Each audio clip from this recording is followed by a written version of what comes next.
Oh my god! It's a Twin Blades variant. There's a Maelstrom on the backside. Phantom's picking up more kills, finds Andrew as well. It's a triple. Oh, look at Tahaka. Finds the Abathur top lane 6. Great Ring of Frost connecting onto 4 members. We might have a comeback for the ages. You hate to see it. You hate to see it. Will they be able to escape? ETC does fall. What a counter attack by Regen Red, and he's gonna barely get away with his friggin' teleport ability. Holy shit! That was really spicy.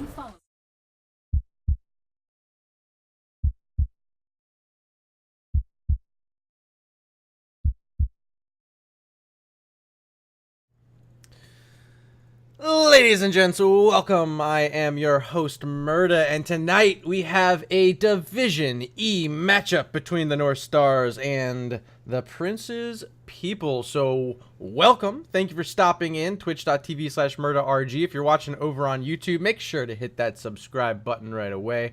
Drop a comment, hit the like button, all the YouTube things. I got these teams ready to go in a lobby. I'm just going to throw out the ready check, and without too much further ado, we're going to be heading into game number 1's draft, and it's going to be Dragonshire. So, welcome aboard. Let me tell you what happened during the coin toss. We had the Northstars winning the coin toss and opting to defer the pick over to the Prince's People, where the Prince's People banned out Cursed Hollow, followed by a Northstars ban of Brax's Holdout. Map number 2, as chosen by the Northstars, will be Towers of Doom, but right now, right here, we got Dragonshire as chosen by the Prince's People, and we're already in the first ban that belongs to the Northstars. So here we go on the left-hand side, the blue squad. They're going to ban away a Kael'thas. So let me know in chat, how are you guys doing tonight? I'm doing just fine. I had a nice little nap before I started casting here tonight. Feeling fresh. Even had a little sip of coffee. Get some caffeine rolling through my veins for a bit. So I'm super hyped. I'm ready to go. I'm pumped. We got some Div E action, and it's going to be a lot of fun as we now see Jim Raynor banned out by the Prince's People.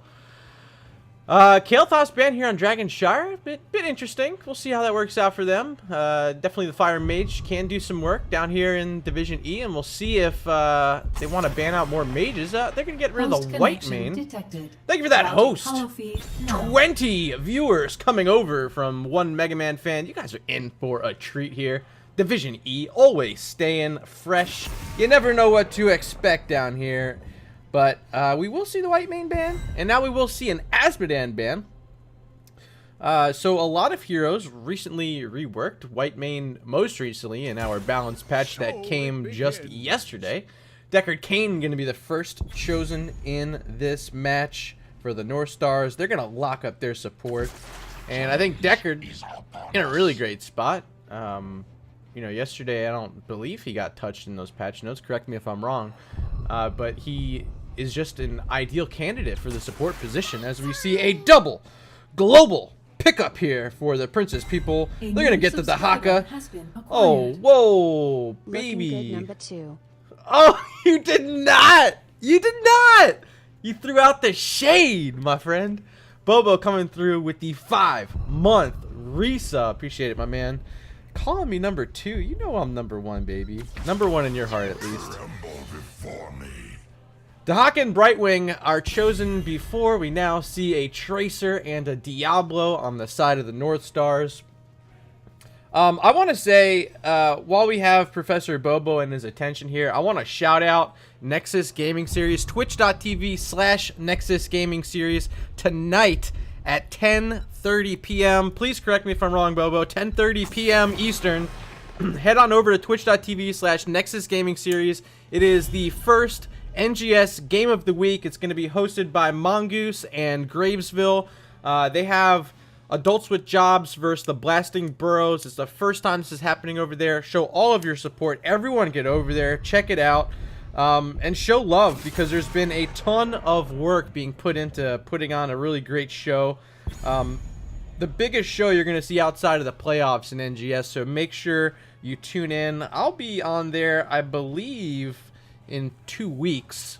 So keep an eye out for me. I'll be casting that eventually. Another global for the Princess people. If 2 wasn't enough, make it 3. They grab the false. They're gonna pair it up with the Johanna. So this is looking pretty fun. Triple global.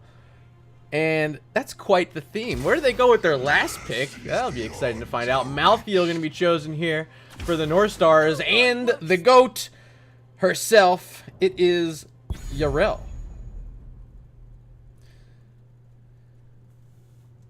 Triple global. What do they make it for? What's the 4th pick? Like, they can go an Abathur global. They could go with like an ETC stage dive global. It's gonna be a Zeratul. All right, so they keep it at least a little bit of damage coming out. They have the Zeratul to now worry about helping finishing off that Malthael wherever he is going. Yarel's gonna be in the solo lane, so you're gonna see Malthael rotating in the 4-man, which is interesting. Or at least I'd assume. But let me know in chat, what do you guys think about these drafts? Northstars, if you are thinking they're going to win with this draft on the left side, go ahead and throw out hashtag NS in chat. If you think the Princess people are going to win with their triple global, throw out hashtag PP in chat. I'll tally up your votes, and I'll let you know what you guys think, who you picked. I'll do the calculations. I'm sure you can do them yourself, but it's always fun when I mention them here during the cast. But, wow, really the story right here is the Princess people picking up 3 global heroes. A lot of fun. Dahaka being my favorite hero. I love playing me some Falstead. I love some Brightwing. These are 3 of my favorite heroes in the game. So, if you're looking at Murda for his pick, I'm just going with the heroes I like. And it's the Princess people. So, we're loading into Dragonshire.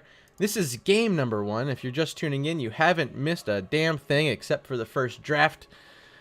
So get ready. Strap in. Will be a lot of fun. Division E never ceases to amaze me with what these teams pull out and how they operate in game. So should be a ton of fun.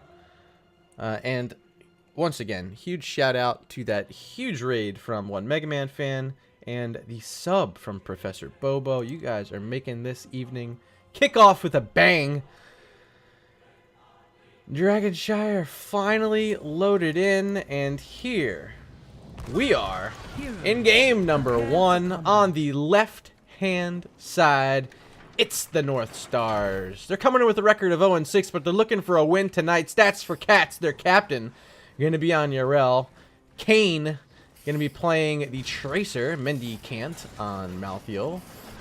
Playing the Deckard Cain tonight is Lucentile, and just walking out of the Hall of Storms there is Jonas on the Lord of Terror, Diablo.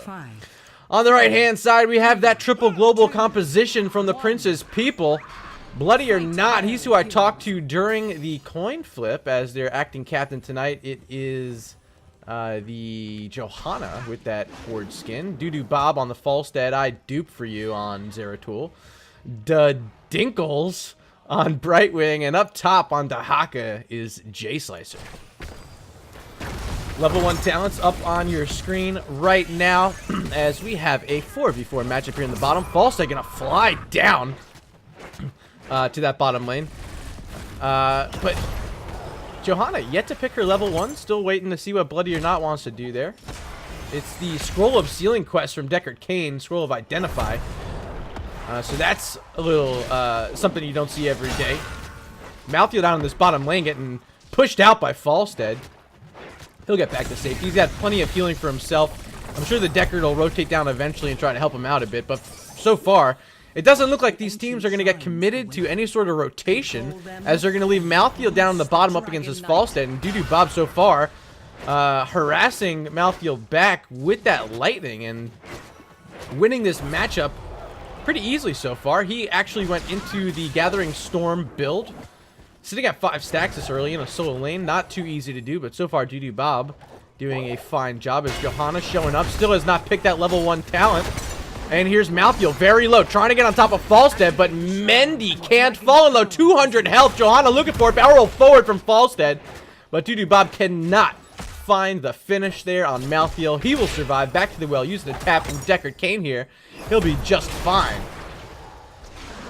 So this bottom side being channeled currently by the members of the Prince's people as Malthael falls very low yet again. Has to back up. Up top, though, this is the Northstars holding the top with their Yrel, so they're doing fine there. But they got to find a way to keep Malthael healthy down here in the bottom side, as this matchup has been led so far by Doodoo Bob and his Falstad. He's doing a really great job, and they don't even have a support here right now. They're doing it all on their own. Brightwing still holding down this mid lane up against Diablo. Neither team has yet looked at a siege camp. Thank you for that follow, Mr. Monkey Man. Appreciate that. Red team and there's first blood of the game. I'm my deepest apologies, T-Tours, but up top it's Yrel falling to Zeratul and Dahaka. Here we go on the bottom side. Brightwing did use her teleport down here. Now they're looking for damage once again on top of this Malthael. Gonna get a lot of it, as now he's chunked out pretty far. Tracer low as well. Kane gonna try to recall, but puts himself right back into the battle with Falstad and Brightwing. She's gonna be the second to fall in this game after first blood was taken care of up top. Now both of the shrines are channeled by the Prince's people. They're looking good, and Yrel showing up on the bottom side, but Falstad still here, still stacking up his level 1 quest, sitting at 13, as they are able to push Yrel off, but she jumps right back in, gets polymorphed and destroyed by the Dinkies. Doodoo Bob and Bloody or Not, another kill there picked up by the Prince's people, and they're looking for more here on the mid side. Diablo low. Tracer's here, but she's not a healer, so Diablo in trouble. He'll try to back up for a moment, but he charges right back in. Jonas trying to make sure no one's going to channel this point. But up top, Malthael does grab away the top shrine, so it's not going to be channeled for the time being. Tracer once again recalling, but not in the right spot again, and Tracer's down for the second time in just a minute. So 4 kills on the board for the members of the Prince's people, and they're looking hot. This is a Decker Kane walking into a bush with a Johanna standing in it. Yrel's here as well. But Falstad, the one who can do any damage here, is trying to push back this Decker Kane, making sure he's not going to be able to save this Yrel. Stats for Cats in trouble now, but up top we see Mendicant on that Malthael up against the Zeratul, getting polymorphed, taking a lot of damage, and Zeratul going to finish off Malthael up top. Down the bottom side, it's Yrel still falling low. Falstad was low as well. See if Brightwing has a teleport to be able to get down here. A phase shift to get here, but I don't think she does, because she still hasn't shown up. So well tap used there by Doodoo Bob. He's going to reapproach this fight, landing some more hammers, stacking up his level 1 down to 22 stacks. Doodoo Bob very low. Will Yrel trying to jump in and finish him up? No. Still waiting on that Brightwing to show up here. But they didn't need it. Instead, they're going to grab a Dragon Knight mid. I didn't see how that happened, but it was a Zeratul sneaking in. Bottom side, it's still this Johanna falling low. She'll be able to get back with Iron Skin. And this Dragon Knight now just going to be worked on by Malthael, but Malthael getting dragged into some towers by Dahaka. He'll get booted down to this bottom lane right next to Falstad, but Falstad was way too low and surrounded by Yrel and Decker Kane already, so he was not able to stand up in there and try to do anything against that. Back at mid, punting away once again. That time it was Diablo getting the boot. Zeratul still inside that Dragon Knight. Only found 1 turret so far, and with Malthael here, Tracer here, the Dragon Knight will expire, and Zeratul will have to get away. So slight advantage. It is a 1.5 level lead, almost 2, for the members of the Prince's people. They're looking good in this matchup. 5-0 on kills. Falstad and Brightwing with 2 apiece, as these teams are just now starting to look at siege camps. See Falstad on the right, Tracer on the left. Level 10's very close, and now with that Malthael kill, they're going to be even closer as they approach inside the siege camp on the side of the Northstars. The Haka trying to finish off Tracer. She's able to blink out of that one that time. But Zeratul says, no, you're not getting all the way back. I do for you. Picking up the kill on Tracer. Now 7 kills. Level 10 heroics are online for the Prince's people. They get a double siege camp push in this bottom lane. And they're going to try to rotate around, potentially looking for the Bruiser camp. No, they're just going to use a well tap and push his mid, it appears. Dahaka's down bottom. That's Jay Slicer by his lonesome, working on the neutral Bruiser camp bottom lane. Zeratul with a Brightwing. Phase shifting on top of this Yrel up top here. Flight coming in from Falstad. They're engaging hard on Yrel with a gust from Doodoo Bob, and Yrel gonna be down for the 8th kill of the game. Prince's people looking good so far, and Dahaka still down here on this Bruiser camp. No one scouting this out as of yet. Looking pretty good. Looking pretty good. I'm reading chat. Mrs. Windup Bird saying, I can never be a caster because I would feel awkward saying names like Doo-Doo Bob and Tinkles. Sorry, I missed a kill. 9 kills now for the Prince's people. We have Decker Kane getting dragged back in. Here's the phase shift right on top of Lucentile. In trouble. That's the 10th kill of the game. And this is all the Prince's people. That's a blink heal from Brightwing, able to escape her from behind that wall. She's going to survive another drag. This one on the Diablo. Jonas falling low. Is there enough damage here to finish him off? Zeratul looking for it, and he finds it. Diablo down yet again. And he's only at 93 souls. Hasn't been able to complete it once in the entire game. Dahaka channels mid and the second Dragonite of the game in the hands of the Prince's people as they're looking to finish off Urel. She's going to goat leap away. Still a siege camp here, pushing on this bottom fort. Mid side, we see the Dragonite working on the mid fort. Up top, it's still Falstead trying to do what he can up top. Trying to find those level 13 talents, and they're likely going to get it as Urel stepping into this matchup here. Zeratul saying, I'll go back in, but he's very low on health. Mid-side, Dragonite does finish off the fort, but the Malfield damage, able to rip through J-Slicer quickly. Here comes Brightwing, trying to help. And did you see? Oh. Alright, so they end up getting the kill on Brightwing, but the last rights came out so early on Dahaka. He still had all his health available, and only ended up doing 10% of that health bar. So J-Slicer will survive. But they find the kill on Brightwing, their first kill of the game. They had the shutout going where the Prince's people, but no more as Brightwing is down for 8 more seconds. Here comes an engagement, Blessed Shield on top of Decker Kane and Tracer, but Tracer's gonna be able to back up. Maybe not so lucky for this Decker Kane player. Lucentile, he's very low, and Zeratul should be able to finish him off and does. Next could be Diablo, he's very low, and that is Souls reset on Diablo. A full, actually, never mind, not a full cooldown. He'll be back up in 3 seconds. Diablo back on the field. Brightwing's here, and all 5 members of the Prince's people will be able to steal away this Bruiser camp that spawned right next to them. It is scouted out by Tracer, but Kane, I don't think there's anything he can do to try to get in there, and he won't. He's going to walk right back behind his wall.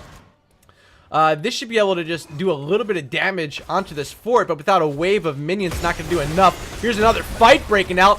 Gus is available if they want to disengage this, but, I mean, look at this. Urel now all by herself. Stats for Cats in a terrible spot. They're going to try to chase her down. We'll see if Doo-Doo Bob can get on the opposite side and find anything. Ardent Defender coming out quick. Blessed Shield is available. See if Bloody or Not wants to rip it here on Stats for Cat as Dahaka is showing up topside. They found the kill on Malthiel. And Urel will be able to scoot away. All right, she's jumping right back in. Falstead's still here. They might be calling to finish this off. Zeratul's here. Polymorph, Stats for Cats trying to run away. Doo-Doo Bob still in this. Does he have a barrel roll to engage in on top of this? They're calling for the get out call. I'm assuming maybe that was actually Northstars calling for that avoidance. But now both shrines are red for the time being, and Zeratul picks up yet another Dragonite for the Prince's people. Their third of the game. We'll see where they want to take this one. But it's 15-1 for kills. Zeratul has 6 of them. Falstead 4. They're looking very solid as the Dragonite is approaching this mid wall. No minions yet to try to help soak up some of these tower shots, so the Dragonite gonna drop back, get some of those down. Now in a terrible spot is the Malfio. Mendicant very low, booting away there for the Dragonite on Diablo, but they can't find any kills yet. Tracer's low, Mendicant on the Malfio's low, but still no kills. Polymorph gonna help secure a kill on Tracer because Urel couldn't do anything about it. Also, that silence was put out. The isolation from Dahaka, helping to make sure that they were not able to stay on top of this. And it ends up being a double kill there for Prince's people. Looking for more. They find a Tracer. Actually, that was Urel. Sorry. Urel very low. She finally falls. Diablo, without many souls, will fall. That's a quad kill. Just Decker Kane still up. But they lose a Zeratul, and that might slow them down on a core rush. But they will be able to get their first keep of the game. 11 minutes and 45 seconds in, the Prince's people finding the first one of the game. And this triple global composition is doing well for them. 13 to 17 is the XP level. Falstead working on a siege camp here. Brightwing gonna phase shift down to Dahaka on the Bruiser camp here. Pretty low on mana, so might want to go back and use the well tap. Looks like the Dinkies will not. Instead, gonna throw a blink heal out on Bloody or Not. Doo-Doo Bob did get that siege camp. It will be able to catch up here as Dahaka finishes off the Bruiser camp on the bottom side. And now they're looking at a double Merc camp push in this bottom lane. And I would not be surprised if they use their level 16 talent here to push with this. We'll see what they want to do. But here they go. They are looking to do it. Zeratul trying to join his team here. Malthael throwing out that wave, trying to make sure that these cannot make it very far. Tracer's very low. Getting blinded by Johanna, but still not able to find too much damage yet. 64 Gathering Storm stacks for Falstead. He's ripping right in the middle of this. There's a silence on Malthael. He falls quickly.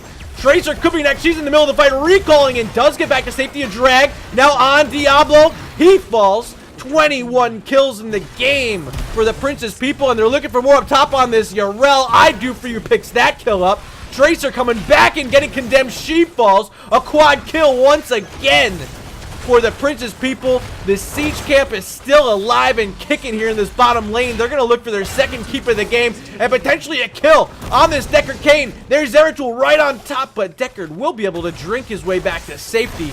But he will not be able to defend the keep. The second keep of the game is down, and the Dragon Knight has been summoned. We'll see if they can get on these shrines quickly. Falstead's going to be getting on the bottom. We saw Brushstock up top from J-Slicer.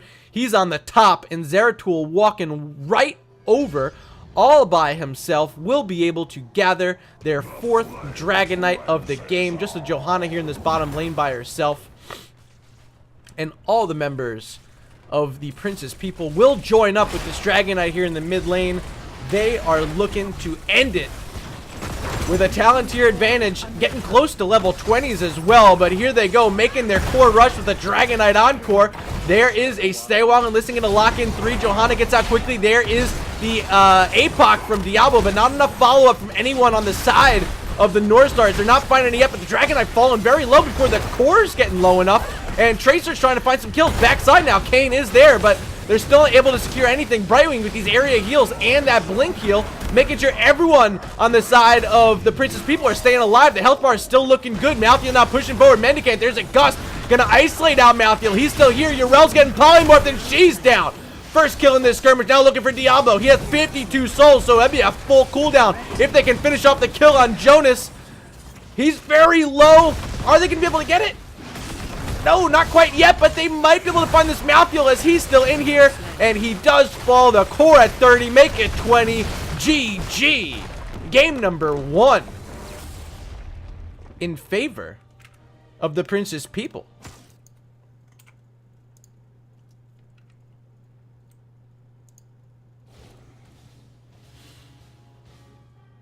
Whew, what an exciting game. If you are a fan of the Prince's people and looking at chat, each team had 1 vote heading into it from you guys hanging out here in my chat this evening. But after that, I mean, you gotta believe they're looking pretty darn good tonight. 10-1 for Zeratul, 7-0 for Falstead. 26 total kills in this one. An absolute bloodbath for the Prince's people.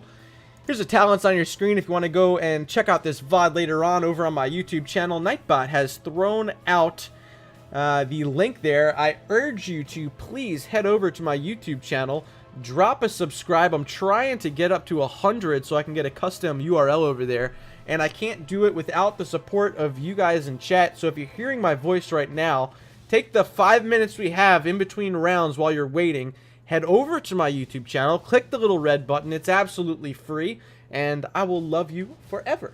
So thank you for watching game number 1. We will be back in 5 minutes for the conclusion of this set over on Towers of Doom. But so far, so good for the Prince's people. They're up 1-0 in this set, and we will be back in 5 minutes.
All right, welcome back. Twitch.tv/MurdaRG. Do want to say a huge shout out to Nakani Wolf for the YouTube sub during the break. Really appreciate that, my friend. We are back here in our lobby. Teams are here. They are ready to go. I'm going to throw out a ready check.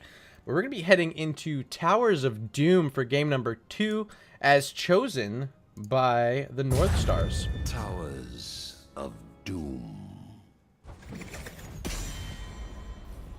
All right, so game number 1 was a 26-2 bloodbath in favor of the Princess People. They're looking to extend their winning ways here in this second matchup. In the standings are currently shown ending round number 1 at 4-2, so that gives them their 5th win.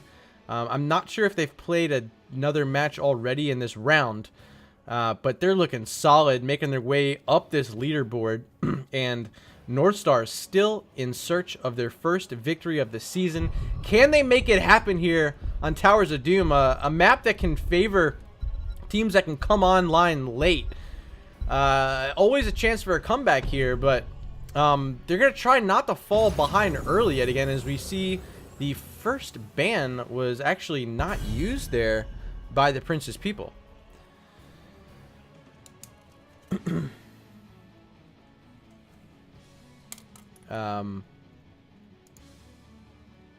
Okay, interesting.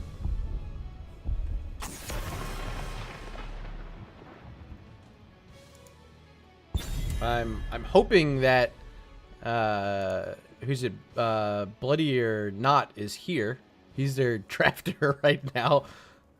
Falstead got banned out by the Northstars. I just went back and checked the chat, and it technically was their other player who said ready. I'm assuming he knows if his team is ready or not. Okay, there he is there. They do ban out the Deckard Cain. Whew. Alright, so they only missed 1 ban, and, you know, just recently in HOTS, you actually got that 3rd ban, so maybe they'll do fine without it. Second ban on the clock for the Northstars, already banning out the Falstead, who played so well in game number 1. Will we see a ban on the Dahaka as well, trying to take away the global? Nope, instead it's going to be the Johanna getting banned out. So, Dahaka, who is a priority in game number 1, could be chosen here off the top on a map that he also plays well on. Instead, it's going to be Asmodan, chosen early by the Princess People. Here's a Li Ming, very quickly picked. And they're going to take the Dahaka for themselves, so I actually like this. We'll see how they can do with the dinosaur in their hands. And definitely taking it away from the members of the Princess People. Probably a smart idea, because it was played really well in game number 1. And a global on this map, especially when you're trying to get that triple altar phase, benefits the Dahaka player more often than not. So I like that the Northstars went ahead and took that, but here's a Brightwing to match the global once again for the Princess People. And I thought Brightwing played really well in game number 1. The blink heal was on point more often than not, and the phase shift always being in the right spot, making sure that no one's falling low around the map. They only lost 2 heroes that entire time, and they're going to pair with a Diablo, who was the tank for the Northstars in game number 1, so they're going to switch sides with that hero as well. Now Zeratul banned out, who was your MVP in map number 1 over on Dragonshire. He gets banned out. And final ban on the clock for the Princess People. Wouldn't be surprised if they want to get rid of like the Jim Raynor, who I thought was a decent ban for them in game number 1. Instead, it's going to be Alex Shiraza getting banned out here by the Princess People. Alright, so picks 3 and 4. No support yet, no tank yet. They have a solo laner in Dahaka and a main damage finisher in Li Ming. But they need some sort of sustained damage. I'd probably suspect picking up a tank here might also be smart for them. They're going to go with the Malfurion. And a Varian. Alright, so, you know, don't know what the Varian's thinking yet. Could go into something like a Twin Blades here in Division E, but is it the Taunt Variant? Are they going to use that as their tank? Try to lock in that Brightwing, who can fall pretty easily up against a taunt like that, especially when you line it up with some leaming damage. So we'll see what Varian wants to do, and that last pick should help us figure out what they're thinking. There's the Rainer selection, and they're going to go with a double tank with a Stitches. Here we go again. Is that who I think it is? A Chromie making her way back in. Recently got buffed a little bit yesterday. Her Bronze Talon's going to do a bit more damage, along with a couple other things. I don't remember the full patch notes for her. I know Bronze Talons was buffed. I want to say her Dragon's Breath was also buffed a little bit. Well, we'll keep an eye on Chromie, see if she can find some damage, but ooh, with just a Brightwing heal, it might be tough to keep some of these members alive. So we'll see what Mendicant can do. Switching over from Malthael, this time I'm going to play a mage in this double mage comp from the Northstars. Huh. All right, Chromie, interesting. I have not yet seen her since her recent buff, so exciting for me, hopefully exciting for you. Let me know in chat, though, who you guys think is going to win this game number 2 on Towers of Doom. If you want to vote for the Northstars, hashtag NS in chat. If your vote is for the Prince's People, you know the drill, hashtag PP in chat. Let me know what you think, but if Game 1 was any indication for me, your host, I gotta think that the Prince's People are gonna come out and throw some more blood all over Towers of Doom. So it looks like we're loaded in, and there we are. Game number 2, Towers of Doom. And on the left-hand side, we have the Northstars. Lucentile, the first out of the gates on the Malthael. Jonas going to follow him on Varian. Kane playing the Leaming. Mendicant on the Chromie, and rounding it out, their captain. Stats for Cats going to be playing the Dahaka. On the right-hand side, we got the Prince's People. Once again, the Dinkle's going to be playing Brightwing. Bloody or Not going to be picking up the Azmodan. I dupe for you on Rainer. Doo-Doo Bob switching over to a tank. It's Stitches this time for him. And Jay Slicer going to be playing the Nexomania Lord of Terror on that Diablo. Level 1 talents on your screen. Azmodan looking at the Gluttony. We will see how he does with that, but it's going to do a ton of damage late game. As you know, Azmodan's super strong. Chromie going into a Dragon's Breath build with Deep Breathing at level 1, so keep an eye on those. And this is a speed build, enhanced agility from Dahaka, but already falling low is Jonas. He's in trouble. Azmodan looking to finish it off, does not find it. Diablo does find a flip, though, and a charge on Lucentile. That's the Malfurion. First to fall in the game, first blood, and the blood continuing for the Prince's People here in game number 2 on Towers of Doom. Rotation's now coming. It's going to be Stitches up top. That's Doo-Doo Bob up against this Dahaka. Down bottom, it's a Brightwing walking down here. Azmodan going to help join in. He's looking for his stacks early in this game. We'll see if he can find him paired up with a Brightwing. But so far, it's just a Leaming in response. And you got to believe that Azmodan will be able to lead the way, especially with supporting from Brightwing here.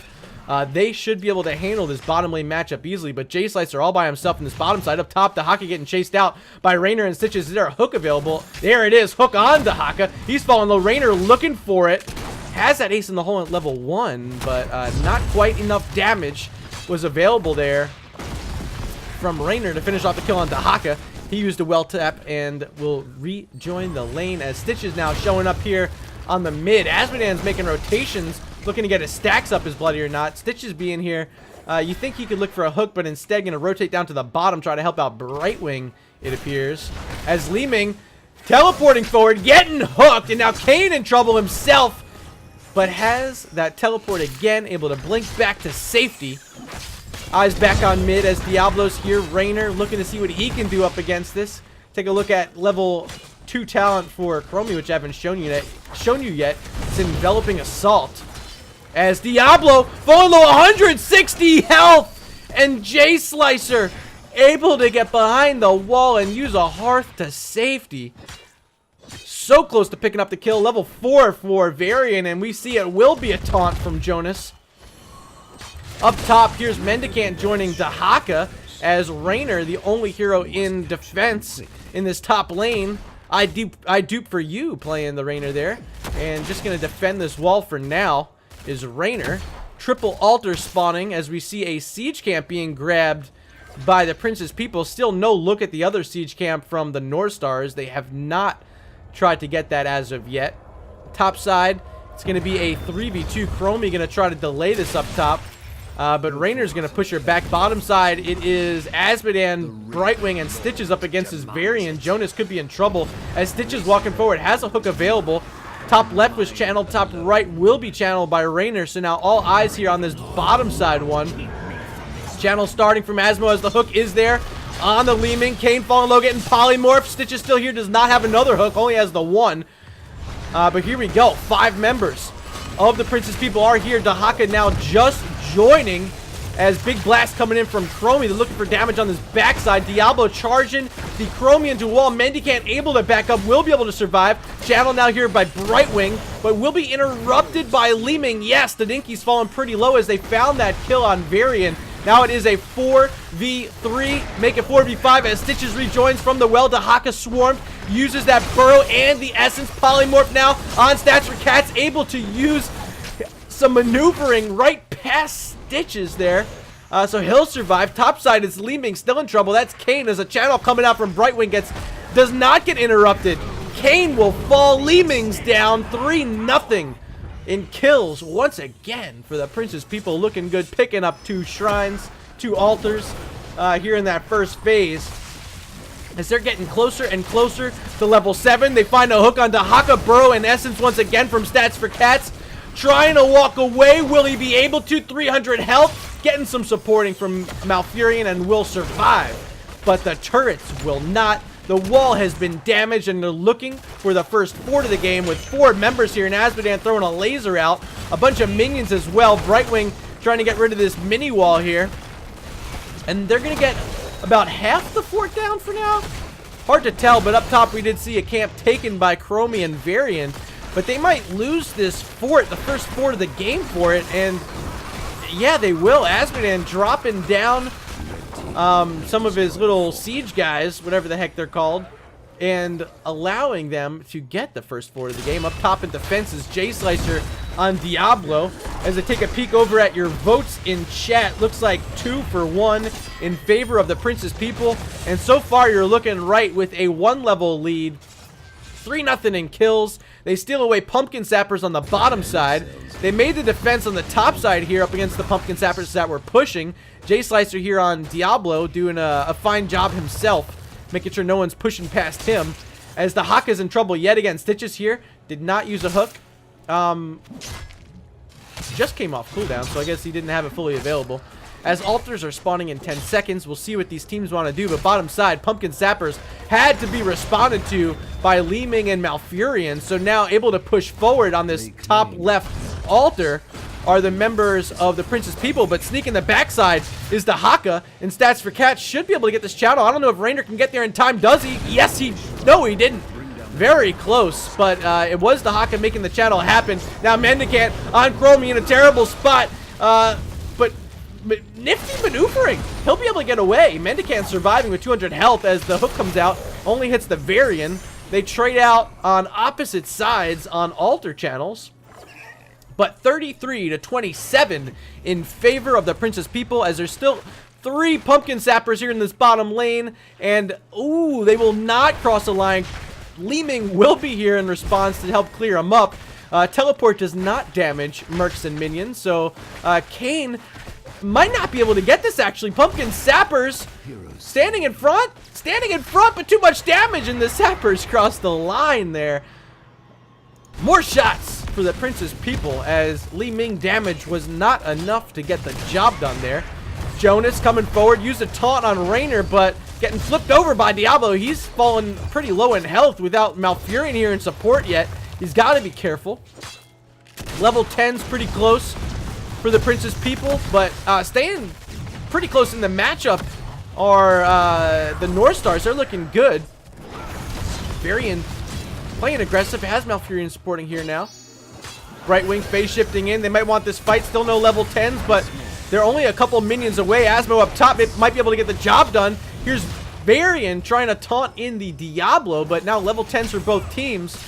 And those are up on your screen. It's Hyperion for Raynor, Lightning Breath, Gorge, and this is called Tide of Sin for Azmodan. It's an Isolation, Slowing Sands, Wave of Force, Twilight Dream on the side of the Northstars. As Northstars, they're looking to get this fort back on the bottom side in their lane. It's going to give room to Brightwing to start this channel, and a fight breaking out on top of Dahaka. Pops Essence still in here. Lightning Breath coming out, hitting multiple members. Leeming's low. That's a kill, a double kill actually, as Malfurion fell. Now Varian falls, a triple kill. Looking for more, as Dahaka's pretty low. Bloody or not going to try to chase this down with Azmodan. But I don't know, does he have a globe left? The fort's been retaken by the Northstars, and that's going to be it. They're going to look for Pumpkin Sappers. No, they're going to keep Asmo here. You're going to start channeling away with his laser beam on this fort. Dahaka and Chromie will come in defense, but stats for cats. No Essence, getting chunked again by the Azmodan. Will survive. Fort will survive. And here comes the defense from the Prince's people, but Li-Ming, keep an eye on this. Up top, all by herself. Not here for this attempt to defend this fort. Pumpkin Sappers pushing in. Variants here along with Dahaka. But Dahaka's low, getting chunked out once again by Azmodan. Dropping back. Malfurion's here in support. Pumpkin Sappers connecting onto the fort. And here are 5 members. Make it 4 as Raynor rotates away. Hook there on Malfurion. He gets polymorph, but able to walk back. Taunt on Diablo. Now flipped over is Varian. He'll be able to survive. So is J-Slice. So here comes more Pumpkin Sappers. 3 more are joining. And they should be able to crash in. There's 1. 2 still alive. Hook on Malfurion. Has a Twilight Dream, but was not able to cast it. He's down. Chromie in trouble. Will be able to back up. 2 Pumpkin Sappers still in this lane. And the members of the Prince's people are going to look to push these across with Variant falling low. Hook available. That's the drag first. And the finish from Diablo. They find the kill on Variant. He's down. And Pumpkin Sappers across the line. 33 to 18 is your core health right now. As that whole time, Kane was up top working the top lane. Found some Pumpkin Sappers, but there is an altar spawning. Only Dahaka here right now. Stats for cats in defense. Hyperion coming out. Hook missing there from Stitches. Isolation on the Stitches from Dahaka. And the channeling's coming out, but here's Leeming on the backside, going to interrupt the Dinkies. He's in trouble. Here comes Dahaka. Has a drag, and Brightwing could fall. No, will survive. Getting some healing from herself is the Brightwing. Raynor starting the channel, and will be able to get it, as once again Leeming did not get the interrupt and even dies there from a shadow charge in from J-Slicer, picking up more kills. Let's look at these level 13 talents. 132 stacks for Azmodan. Slowed down a bit, but should be able to get his stacks pretty soon. 10 to 1 is the kill count in favor of the Prince's people. They're going to try to work on this mid fort, as the bottom side is trying to be rechanneled by Varian and Malfurion, but they don't have enough damage there, so they're going to rotate in defense of the mid side. Dahaka's here. Stats for Gag and Polymorph, and destroyed just so quickly. Had the essence, but did not have enough time to hop into a burrow to get any sort of heal from it. So he falls. And 5 members of the Prince's people are still here in this mid lane. They're looking to finish this off, get their second fort that's channeled. Leeming falling low, 94 health. Lightning Breath gonna try to finish the job. Varian's low as well, and with Azmodan's laser and the Lightning Breath, Varian will fall. The fort's been converted over the red team. Prince's people looking good, and they're gonna be able to disengage this, but a Gorge comes out first here on Chromie. Will be swarmed and dropped inside a terrible spot. Timeout comes out, but she's gonna find herself trapped in a fantastic position there by the Prince's people. They get their 13th kill of the game with 3 altars spawning. This could be GG if the Prince's people can pick up all of them, and they're gonna look for a kill up top on Dahaka first. Stats for cats. He's all by himself. Azmodan's here. Brightwing's here. Can they polymorph him out of a burrow? Yes, but will be able to escape. Had that extra speed was Dahaka from his level 1. But channels are coming out. Stitches down bottom. Hyperion going to help zone. Asmo looking for the channel here. Polymorph coming out on Dahaka first. Stats for cats very low. Another huge raid. This one from Crow. 31 people are going to be joining us. for the end of this matchup between the Northstars and the Princess People. And so far, Princess People looking very good. I only need one more core shot. Li Ming's falling pretty low. The channel coming out here from Varian, going to get interrupted by that Globe of Annihilation from Azmodan. Still staying in this fight. Close to level 16 talents are the Northstars, and they might find a kill here on Li Ming. She's falling low, but does have teleport away. Malfurion not so lucky. Lightning Breath now going to finish off Varian. Dahaka could be next. 180 health. Is Azmodan ready to rip a globe? Does he have the final dunk? Does not even need it. Diablo gonna finish the game. And the domination for the Princess People, taking the set 2-0 over the Northstars.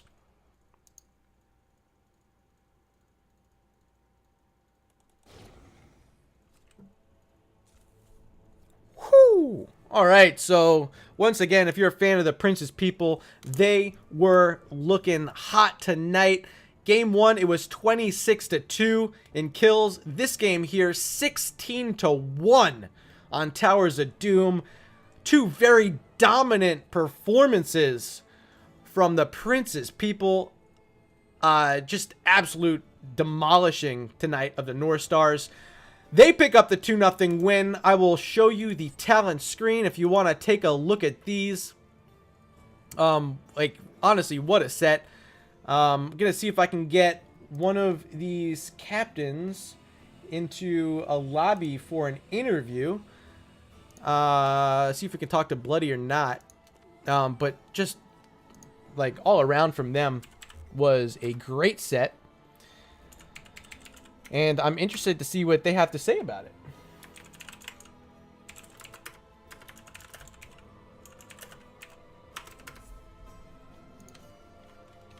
Alright, so I will switch us back over to my webcam scene. Here we are. While we're waiting for Bloody or Not to join me for the interview, I once again want to encourage you to head over to my YouTube channel. Check out the link that Nightbot has. I'll throw it up for you after I see you guys are done with game number 2, so I don't spoil anything for you. But head on over to there, click subscribe. I need all of your support. Just hit the little red button. It's free. It only takes a couple moments, maybe like 2 seconds. Hello. Here's Bloody or Nothing. What's going on, my man? Oh, doing all right. Feeling good. Yeah, that's always my first question. How are you feeling right now? But I can imagine after you guys picked up, let me do some quick math, 42 kills here between those two games. It was a bloodbath. Yeah, we did fairly well. So game number 1, Dragonshire, it was your map selection. You guys came out with a triple global. What's the deal, man? I loved it, but it worked. Yeah, we played it our last match, and it went really, really well. And we were happy with our rotations, and we were just kind of all over the place and able to respond to whatever they threw at us. So we tried it again. I mean, the heroes, Dahaka, my absolute favorite. Brightwing, one of, if not my favorite supports, and Falstad. I love playing the Flightbird. So getting to see all three of them in the same comp, you love to see it. I had a lot of fun with it, and 26 kills proved that it worked. So really good job in game number 1. But outside of that, any special strategy that you guys had coming into it? Anything you saw in your opponents tonight that you wanted to try to execute?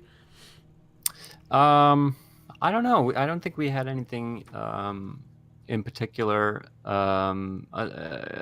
versus these opponents, but just trying to stay confident coming off a win, but not get overconfident. You know, we saw that they were winless so far and didn't want to,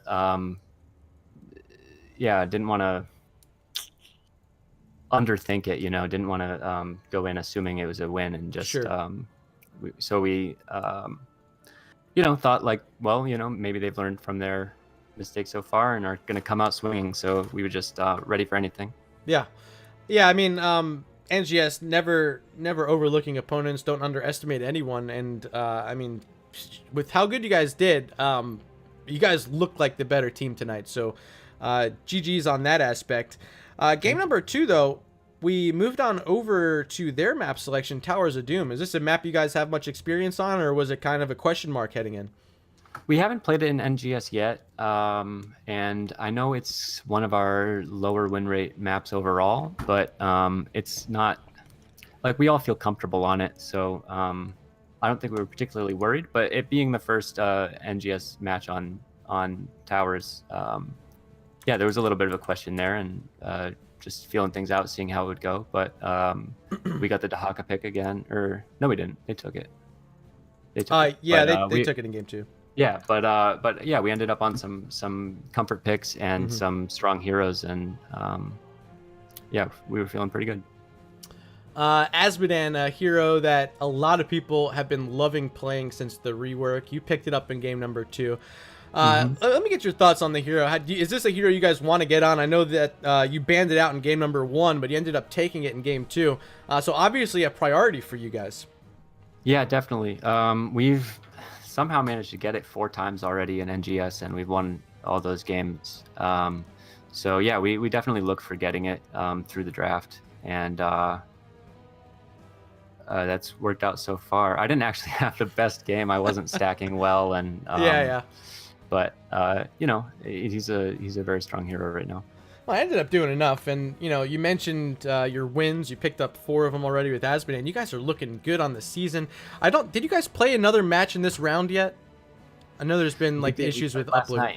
How'd that result go? We won both games in that match as well. Okay, so you guys are sitting at 8-2 right now. Yeah, which is got to be close to, if not the top of the division. I know Pigeon Stitches in round number 1 was unbeaten, but 8-2 is a solid record. How are you guys feeling moving into the middle portion of this season? I mean, now you guys are looking down at a lot of teams. I mean, we feel good about the games we've played so far. Even our losses, we feel like we've taken a look at those, learned from them, and if we are to make the playoffs, we're looking forward to playing that team again. Yeah, feeling good so far, but definitely recognize that there are other strong teams in the division, and not overestimating our own abilities. We definitely have our weaknesses we're always working on, and keep trying to play to our strengths. Well, congratulations here tonight, Bloody or Nothing. Before I let you go, however, I want to give you the opportunity to give some shout-outs, so the floor is yours. Oh, thanks. Sure. Shout out to my team. Everybody plays awesome today. Shout out to our other teammates who didn't play tonight. Some were watching on stream, and I know they had a great time watching, but always great to have them in the game as well. Shout out to NGS. This is our first season, and it's been super fun so far. Awesome. We're having a great time, and already talking about, you know, what could still come in this season and in future seasons. And shout out to our opponents who played great and didn't come out on top this time, but best of luck to them in the matches to come. Awesome. And shout out to you. Thanks for casting. This is our second casted match, and we lost the first one, so definitely glad to get a victory live on air. Well, awesome, and you'll be able to check out this VOD. I'll have it up on my YouTube channel this evening. I was more than thrilled to get to cast some Division E tonight. I always have a good time here, and again, huge thanks for joining me for an interview. One of the better interviews I've gotten this season. Very good personality on you, my friend. Oh, thank you. Maybe I'll start casting someday. There you go. Hey, and if you've never casted before, it's a lot of fun. You can hop in, do some co-casting with people. You don't have to be like the main all by yourself person, but it's a lot of fun. I suggest getting into it. Hit up Professor Bobo. He's your man to talk to. All right. But that's it for tonight, Twitch, or at least for this matchup. I'll be back in an hour. We're going to have Divine 9 up against Disco Tees, a Division A West matchup right back here on twitch.tv/murderrg. But starting in 30 minutes, you'll be able to head on over to twitch.tv/Nexus Gaming Series for the very first game of the week in the history of NGS, the biggest show you'll see outside of the playoffs. Head on over there, check out Gravesville and Mongoose, your host this evening. There's a few people on the analyst desk. Huge production starting at 10:30 Eastern, 7:30 Pacific, twitch.tv/Nexus Gaming Series. I urge you guys to look at that. But if you're not interested in that, head on back over here. I'll be hosting some more matches tonight. But that's it for now. Congratulations once again to the Princess people. They pick up the 2-0 win, and I've been Murda. My interviewee has been Bloody or Nothing. And until next time, we will see you later.